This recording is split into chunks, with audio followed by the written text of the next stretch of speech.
Hi friends, আমার চ্যানেলে আপনাদের সবাইকে স্বাগত। আপনারা যারা আমার ভিডিও দেখেন আপনারা জানাবেন আমার ভিডিও আপনাদের কেমন লাগে। আর আপনারা যদি কেউ আমার চ্যানেলে নতুন হয়ে থাকেন তাহলে আমার চ্যানেলটিকে সাবস্ক্রাইব করে আমার পাশে থাকবেন। আমার আজকের রেসিপি হচ্ছে ডালিয়া। ডালিয়া নিরামিষ দিনে সবাই খায় এবং এটি খুব সুস্বাদুও খেতে হয়। যারা ডায়েট করছেন তারাও এটা খেতে পারেন। চলুন দেখে নেওয়া যাক আমার এই ডালিয়া রেসিপিটি। সম্পূর্ণ নিরামিষভাবে এটা আমি তৈরি করেছি। তো ডালিয়াটাকে আমি একটু ভেজে একটা পাত্রের মধ্যে তুলে রেখেছিলাম, আর সাথে নিয়েছিলাম এক বাটির ডাল, মুগ ডাল।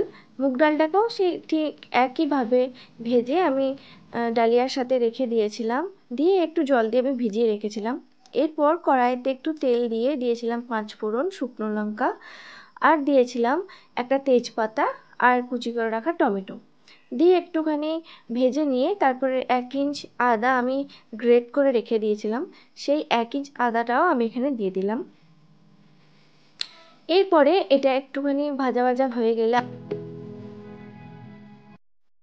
এর মধ্যে আমি দিয়ে দেব 1 চামচের মতো ধনে গুঁড়ো, 1 চামচের মতো জিরে গুঁড়ো আর হাফ চামচের মতো লঙ্কার গুঁড়ো। ঝালটা আপনারা যেরকম খাবেন সেরকম দিতে পারেন। এরপরে এই মশলা থেকেও কাঁচা গন্ধ চলে গেলে আমি যে ডাল আর ডালিয়াটা ভিজিয়ে রেখেছিলাম সেটা আমি এর মধ্যে দিয়ে দেব।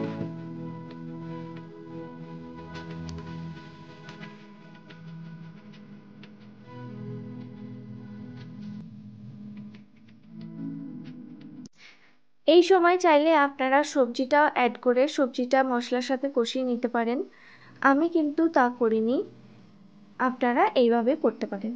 তা এর মধ্যে আমি দিয়ে দিলাম 1 চামচের মতো হলুদ।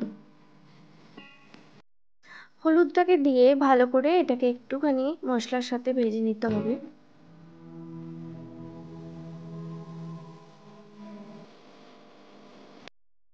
এরপর আমি এখানে কিছু সবজি নিয়েছি, সেই সবজিগুলো আমি অ্যাড করে দিলাম। দিয়েছিলাম গাজর, পেঁপে, আলু। আপনারা চাইলে আরও অনেক সবজি এখানে দিতে। সবজি আর ডালিয়া ভালো করে ভাজা হয়ে গেছে। এরপরে আমি দিয়ে দেবো এখানে একটু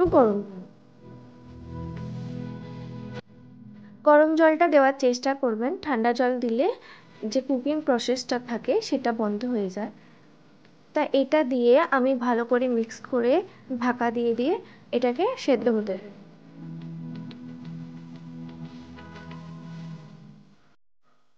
এর মধ্যে আমি দিয়ে দিয়েছিলাম 1 চামচের মতো নুন। নুন দিয়ে আমি ঢাকা দিয়ে দিয়েছিলাম। ঢাকা খুলে একবার দেখে নেব এটা কতটা সেদ্ধ হলো।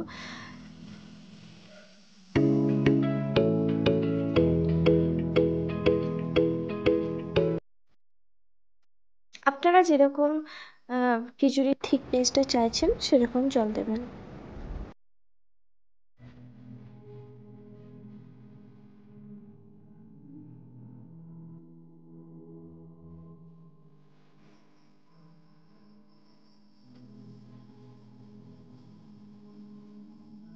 এরপরে আমি দিয়ে দেবো এখানে 1 চামচের মতো চিনি।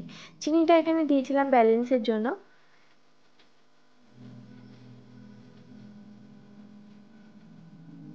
এরপরে আবারও আমি এটাকে ঢাকা দিয়ে দেবো। দেখুন আমার প্রায় ডালিয়া সেদ্ধ হয়ে গেছে। এটাকে বারবার ঢাকা খুলে আর নাড়তে হবে, কারণ তলাতে লেগে যাওয়ার সম্ভাবনা থাকে। এরপরে আমি দিয়ে দেবো 1 চামচের মতো ঘি। নিরামিষ জিনিসে ঘি দিলে দেখবেন তার স্বাদটা খুব ভালো আসে, তাই আমি এখানে দিয়ে দিলাম ঘি। ঘি দিয়ে আবারও আমি ঢাকা দিয়ে দিয়েছিলাম।